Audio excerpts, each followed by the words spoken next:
I was age 11. I was the guy up front, and but I took it on. And while my friends were out playing and so forth, I decided to to do this. And so I would I was take the coffee cup. By the time it got to the table of the customer, it was like half empty because I spilled it along the way. I was pouring wine for them. But the business needed to get better. So I started going out and checking out other places, what the prices were. This And is it. This is wait, just for some context, because you make it sound so normal. You're 11 years old. You're probably not even old enough to be serving wine. This yeah, is you were voluntold to work on Saturdays. Uh, I'm assuming there wasn't really an option. Do you have any siblings, by the way? yeah. My brother, he came on one day to play guitar. That was his contribution to the whole thing. Well, you know what? You could thank your brother and the guy who bailed on your father for Yes. creating the environment in which you are now thriving. Welcome back to the Iranian American Tech Entrepreneurs Network Unlocking Success series, where we learn, give, connect, and get inspired by some of the great tech entrepreneurs, leaders, and financiers in the Iranian American community. We are live today with Abdi Shayesteh. Abdi, welcome to the show. Abdi is founder and CEO of AltaClaro. He's a serial entrepreneur with some great stories. Hopefully he'll share some of them today. And he has changed the game and experiential learning process for law firms. Abdi, thank you so much for being here today. Ali John, it's a pleasure to be here. Very nice to meet you. Super excited about this conversation. I love what you're doing. So ready to dive in. All right, let's dive in. So let's start at the very beginning, not your birth, but probably shortly after. What brought you to the United States? What were the circumstances? Lay the scene for us. How'd you get here? Well, it's interesting. It has to almost start from my birth because I was actually born in Beirut, Lebanon. Um, Not many Iranians can say that. My father was a diplomat and on behalf of the Iranian government, and we were living in Beirut at the time in 1974. And there was a civil war, as you know, that started and intensified in the first 4 years of my life. And I lived there from the 74 to 78, so much that they closed the embassies, and then we moved to Iran in 1978. And you know what happened next? Within a year, the revolution happened in Iran. And because my father was a diplomat, he worked for the government, we had to, like many other Iranians, leave very quickly. And so I remember all of this very vividly, both the civil war and the revolution that happened in my eyes, in front of me. And then we left, like many. We were trying to come to America. My mom's side of the family, all of her brothers went to school here at the time, and they were all planning to come back, and they stayed. We couldn't get a visa, so we went to Morocco, which is where my father was stationed earlier in his career. But this time we were civilians. So we lived in Morocco for a year, waiting for our visa. So I went to Rabat American School. We were still gung ho about coming to America. That's where I learned English. And I remember my first grade teacher would keep me after school so that she can help me pronounce the, so I wouldn't be, challenged with, instead of the saying the boy, no, the boy. So I went through all of that in first grade, and eventually came to America, moved to San Diego, grew up in Southern California, also moved to Northern California. And I went to UC San Diego undergrad, and then I went to Santa Clara Law School and lived in the Bay Area for a while before coming out to New York, where I've lived for the last 17 years. Okay, so good. We have a New York tech entrepreneur representing. Yeah. See, there's tech going on beyond California. This is good. Oh, there's some roots there. There's some roots there. I get it. Oh yeah. But I started first in Silicon Valley before we had Silicon Alley. I was out in Silicon Valley. Yeah. Okay, awesome. Yeah. The OG from Silicon Valley. Yeah. So thanks for that background. Now, clearly, your background, that whole journey, had an influence on your experiences, your drive, becoming an entrepreneur. Can you take us through the events in your life and what was going on that inspired you to do the things you did? I think, at the time when you're going through it as a kid, you're kind of miserable. Imagining moving from, well, being first of all in the middle of a civil war, then going to a revolution, and then moving from country to country. But in hindsight, it has definitely built me in many ways that I look back and very grateful for. So the ability to pick up and leave, right, and start over again from ground zero, and you do it over and over again, that you have this confidence to be able to take on risks, but calculated risks, that you do as an entrepreneur. So definitely very grateful for that. The ability to make friends very quickly and anywhere you land. I went through that in early childhood, as many immigrants have done. You also build that strength.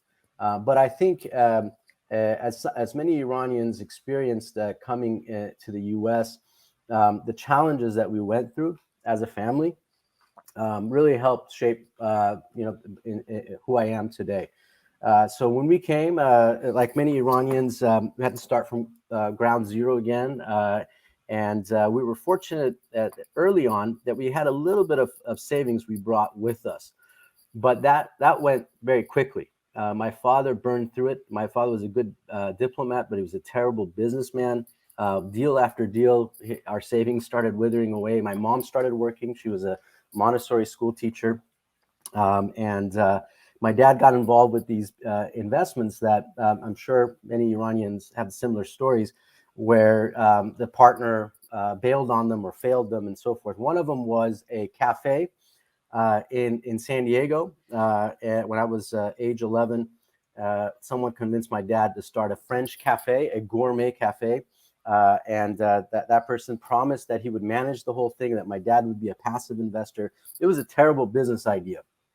It was in beach town San Diego, where people are beach bums and surfers. They were trying to serve gourmet croissants and cheeses and wine, stuff that Persians love, but you're not going to be able to pull that off in San Diego. So maybe you could, that's a good example of maybe being ahead of their time, because right now it would probably do really well. They were definitely ahead of their time. Let's give them credit for that. But talk about product market fit, right? And it was a terrible fit. So much that the guy who convinced them left within 6 months. It was another Iranian guy that had been here for a while, so he was kind of like, "Oh, let me show you the way," personality. And so my dad was stuck, and he had to make this thing happen. And he only had me. My brother was a musician, and he really didn't care about these things, and he was a rebel.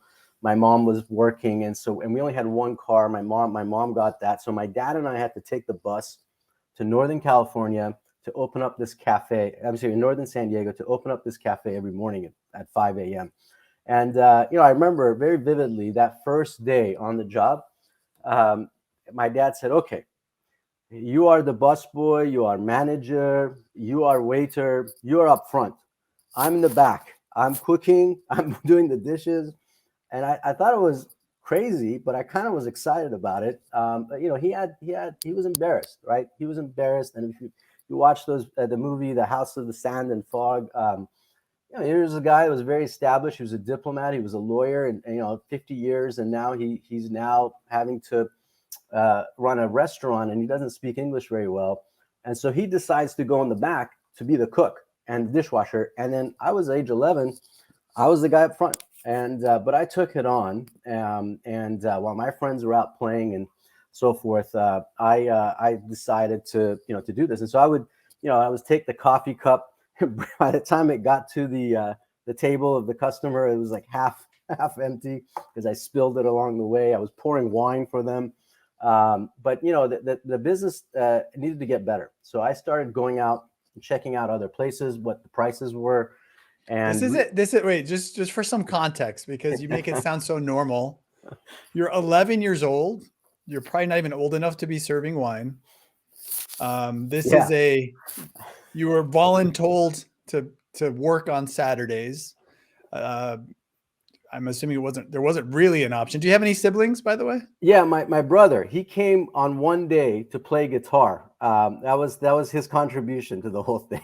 Well, you know what? You could thank your brother and the guy who bailed on your father for Yes. creating the environment in which you are now thriving. So that's all good. So Very you're good. 11 years old and you're doing all, I mean, you're working a cafe, you're doing all this stuff and you're doing market research. Like that's pretty advanced thinking at that age. I have a son who's 11 and he's somewhat entrepreneurial, but that's pretty amazing. So go ahead, continue. This is fascinating. Yeah, my dad was like, "Hey, go see what they're doing over there. They're buying sandwiches." And I went over there. I was like, "Dad, first of all, his sandwiches are $3. Yours is like $6, and there's no wine and cheese. There's maybe beer. So I started realizing that we need to change the menu." So he's like, "Yeah, go ahead, change the menu." So I totally revamped the menu. A typewriter. Anyway, I totally embraced it. And I said, we need this foot traffic here. Why don't we put ice cream? There's an ice cream cart out in the front. Because this ice cream, the gelato vendor came to us and he's like, "Yes, good idea. Do it." So we had this ice cream cart out there. And soon enough, we started making money because the foot traffic people were coming in, right? That was my funnel. And then they were starting to buy. In hindsight, you realize all these great things that you learn from it. And then we would make money. But the thing that was so painful, at the end of every month, me and him would get in front of the cash register to see how much we made. And we would make enough to pay the darn rent. It was $1,000 a month. And so it was, I couldn't believe that all that hard work went straight out the door. So soon enough, fall came and I said, "Dad, I got to go to school. So I can only come at 3:00. We need to hire somebody." He's like, "Okay, put an ad out." So I put an ad out and then some people were coming in for interviews. He's like, "Okay, go talk to them." So then can you imagine, I was 11 years old and I was showing up and saying, "Okay, so tell me about yourself." And these people were like 18, 25-year-olds, 30-year-olds. They thought it was kind of bizarre that an 11-year-old was. So here's what's crazy. There's this magic that happens. People call it the immigrant work ethic. Yeah. Like I guarantee you had a better work ethic and mindset than the 18 and 20-year-olds you were interviewing in a surf town, right? I mean, I'm stereotyping, but yes, it was. It was like, we were getting up at 5 a.m, which was unheard of for me in my world as an 11-year-old of like just to get to work. But yeah, the work ethic was there and I got really into it. I got into like owning this thing. It's an interesting immigrant thing where the kid starts to take a lot of, I don't know how to explain it, but a lot of responsibilities, like for the parent who's like, "Yeah, go for it. Call the airline and book a flight." So you do those things because you speak English better, and then you start to become some sort of an adult at a younger age. But at any rate, soon enough, I convinced my dad we should sell this thing. This is going to be tough, and we convinced the neighbor next door to buy it, and we broke even. Now this was another immigrant. The overarching immigrant story with this is that my mom thought this was a terrible idea, right? And my mom was like, "You should, and that's the thing. Where my father was a little bit sort of stuck in the past, as many immigrants do. He thought we were actually going to go back to Iran, as many Iranians did at the time. Hey, some still do. I don't know. Still do, yeah. And my mom was moving forward. She was like, "No, we are here. We have to be, conservative, and my mom was just trying to assimilate, and she assimilated better than my dad, and that, it's nothing against my dad. I love them both, but that taught me a lot with what my mom was doing. Of course, my mom was like, "I told you so. This was a stupid idea," as Iranian moms love doing. Yeah, of course. Yeah. It's a best practice. It's a best, yeah, exactly. And so that was my first journey. And the second instance where sort of another immigrant story was they had saved just enough for me to go to college, my college savings. And they would say, look, as long as you get straight A's, this is for you. You go, college, PhD, whatever you want. This money is for you. So it was like, great. So I worked my butt off to get to, undergrad. And I'm like, I'm ready. And they said, and 6 months before I started, my dad told me, in fact, he said, what does this newspaper say? And this is what this bank went under, BCCI. And he's like, yeah, you're going to have to tell your mom we lost your college savings. And so, yeah, that's where my college savings was. It was in an international account that many diplomats at the time had that practice, BCCI. The bank went under, depositors lost their money, and I had to find a way to go to college. Now, that's not many people go through that experience. Of course, I was, very entitled at that time in my life. And I was like, what do you mean? You promised me this was my money. What happened to it? And I, well, go to junior college. It's like, no, you said, I want to go to UCSD. I'm going to use, and actually in hindsight, junior college would have been a good idea. But I said, I'm going to UCSD. I said, good. They said, good luck. And so I went to UCSD. I had like 10 jobs. And one of them I was a sales rep for a clothing company. And I realized everything they were doing, I could do this. And so I started my first company in college to finance my education. And I lost all those other jobs. And I started this clothing company that tailored to fraternities, sororities, campus events. We did all their silk screening, embroidering, all the clothing needs. And it grew from one being me to 10 people. And within 4 years, we had all the UC schools. And it was something that was financing all of my education. Very grateful for that. But again, it wouldn't have happened had my parents, had I experienced this failure, losing the money. I definitely see a recurring theme here. This somewhat ties into your current offering. You can teach people something. You can go to business school and learn what it's like to, do your market research and do this and that and the other, versus you're actually in a scenario where you're experiencing it like you did in the cafe. It's very different. Explaining something to someone and understanding it for them versus them explaining it and understanding it for themselves, very different. So this is great. Yeah. So going to you worked your way through college. You had your shirt startup. Can you take us through how that parlayed into you being having a respectable profession? Yes. Let's talk about that a little bit. Yeah. So I was very grateful for what we achieved at the clothing company. And I thought, okay, when I graduate, I'm going to grow this thing nationwide. I was super excited about it. And I remember 6 months before I graduated, around the dinner table, my mom said, well, what are you going to do when you graduate? I said, well, yeah, I'm going to grow this business. And I was like talking for an hour about, we're going to do this, I'm going to do that. She just looked at me and said, what, you mean that we came to this country for you to be t-shirt salesman? And it was like, yeah. First of all, I love your accent impersonations. Spot on. Again, it applies to all Persian mothers. And again, a little bit ahead of your time. You could have said, I'm a maker entrepreneur.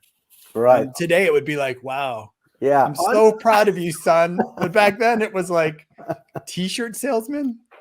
Yeah. Waiter?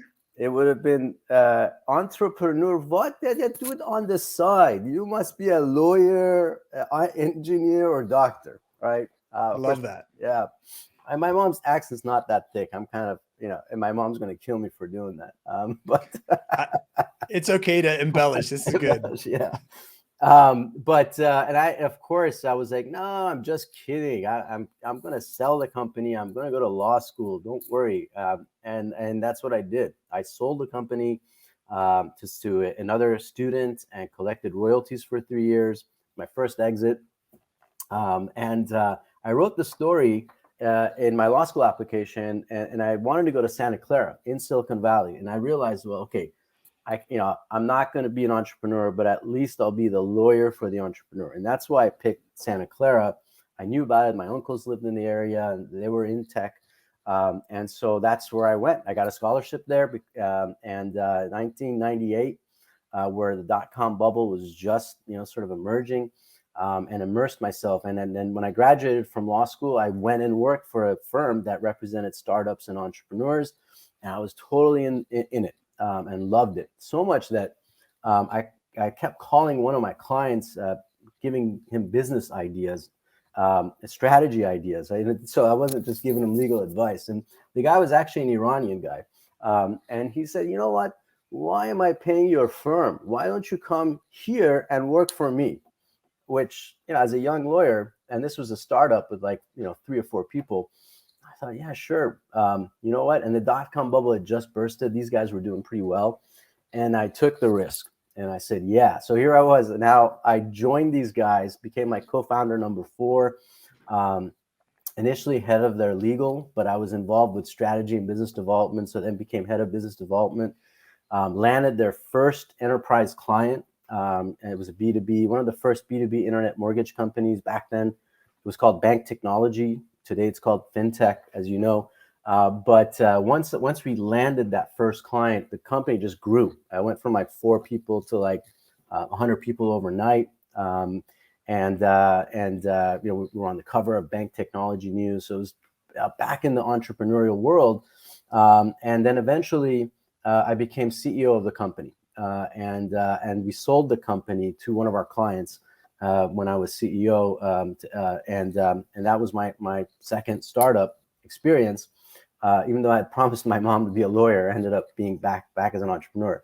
I love that. Okay, so now you're so take us from there to AltaClaro. Yeah, so I still had in the back of my head, because I was telling my mom, I was 28, CEO, and she didn't get it. She thought I was still fun and games. When are you going to practice law? And I still I enjoyed the practice of law. So I decided to become a full-fledged lawyer, and I moved to New York. I got an offer to work at the Federal Reserve in New York.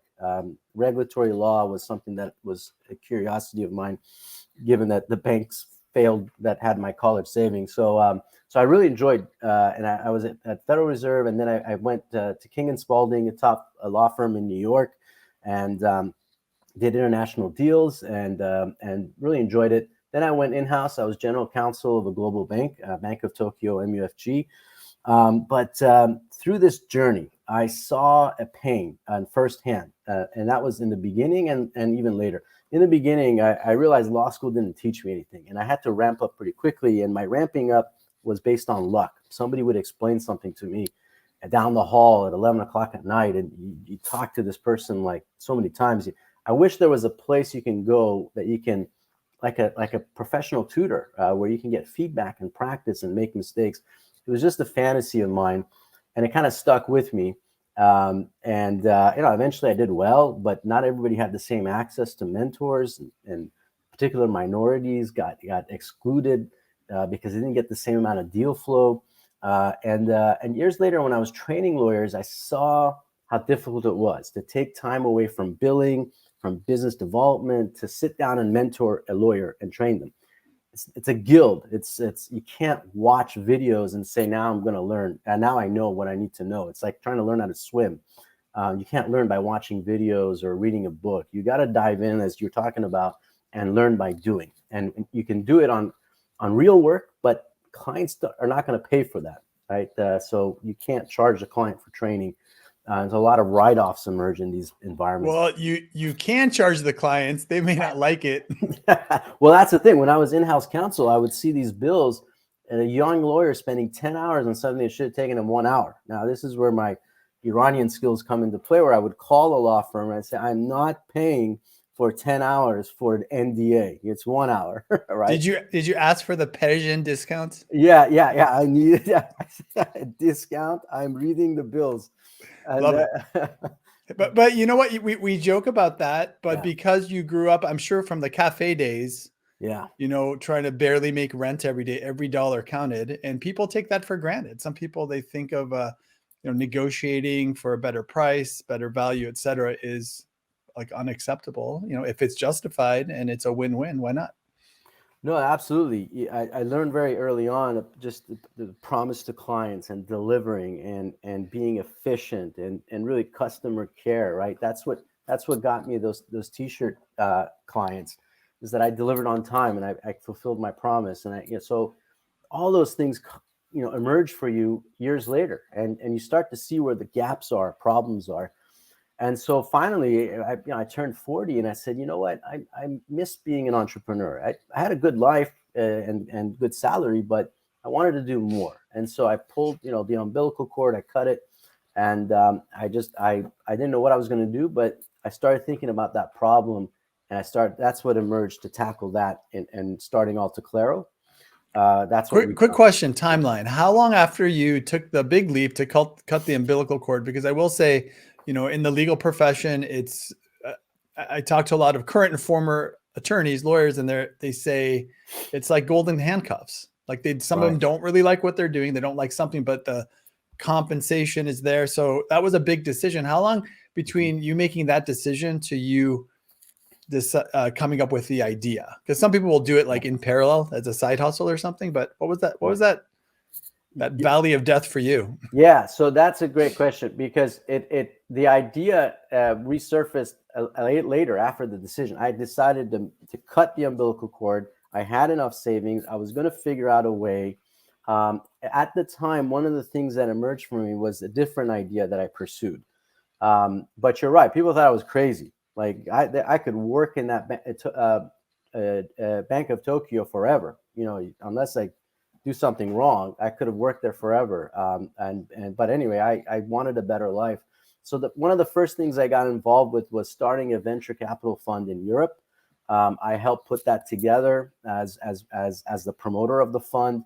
And in that process, I realized it was just the entrepreneurial part of putting something together that got me excited. I didn't want to be a fund manager.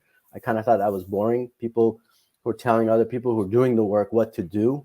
It's just, at any rate. So during that phase, I decided I want to be the operator. And that's what I'm good at right now. So I came back because I was in Europe at the time. I lived in Barcelona.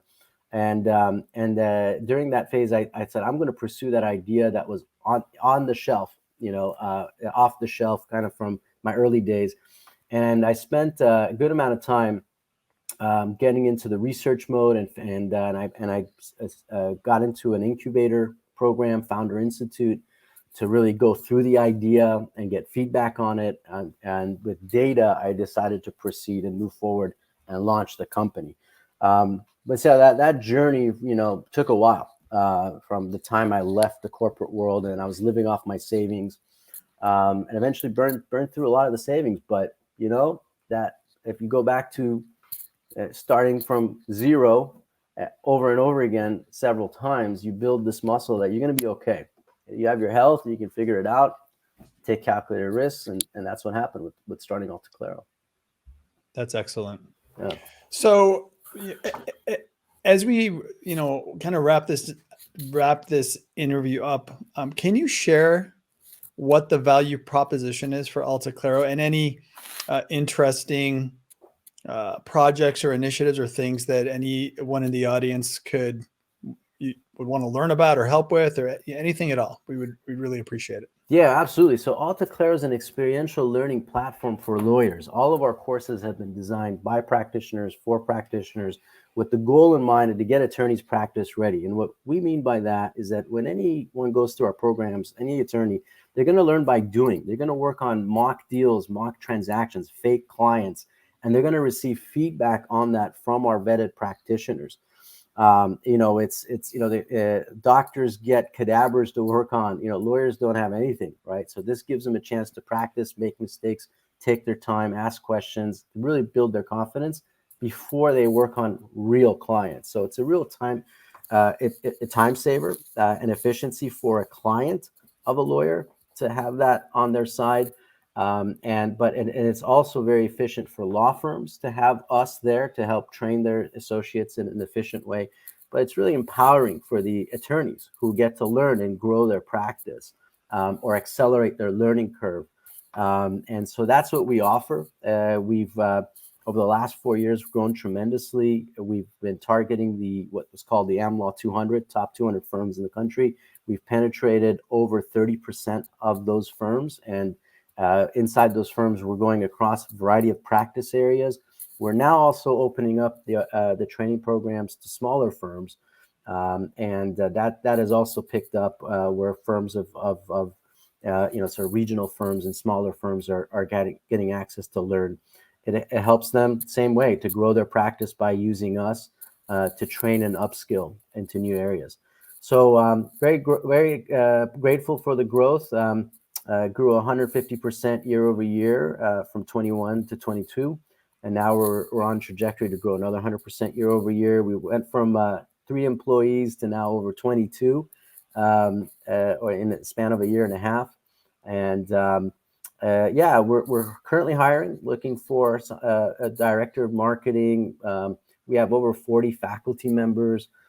So always building our faculty list. And just a quick comment: your faculty members, I'm assuming for the most part practicing attorneys. Oh yeah. So this is a way, if there's any, I'm assuming that there are some other attorneys here. Assuming some Iranian Americans on the phone, they followed their mother's path. But you can be a practicing attorney and also be faculty. So it's additional income. So that's kind of a cool opportunity there. Absolutely. Yeah. You earn good income from this supplemental income, but most of our faculty just love teaching. They make more money doing it compared to it being an adjunct. There's a lot of technology platform at play here. There's data analytics on performance, engagement, and feedback that the firms appreciate and the attorneys appreciate as well. These are simulations, right? So just like a pilot has a flight simulator, we've built that for lawyers. So there's this intersection between technology and law, but keeping the human element into teaching. So it's a really good mix. So we're growing and hiring, and whether it's faculty or team members, would love to learn if anyone's interested and have a conversation. And could you spell out your website? Yeah, it's AltaClaro, AltaClaro.com. Perfect. Awesome. Well, Abdi, I really appreciate your time with us. I appreciate you sharing your journey there and highlighting some of the immigrant experiences and influences. And you can tell your mother if she's listening, not only am I a lawyer, but I actually can hire lawyers. And ask her for me. You could reply later. Like, does she think Bezos is a bum? Musk is a bum? Like, these are just like, they're I guess Musk is an engineer technically, but I don't blame her. She's conservative because she's lost in business ventures that have gone wrong. But she's starting to see that those were great lessons for me on learning what not to do. I love it. So well, I'm sure she and your father are proud of you.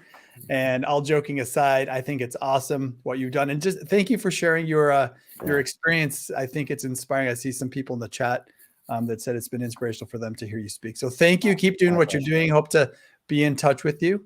My pleasure. Thank you, everyone in the audience. We'll continue to respond to your comments even after this is posted. If you have any, I'll go in there and we'll try to get back to any questions you have. Thank you all so much. Thank you, Abdi John. Thank you.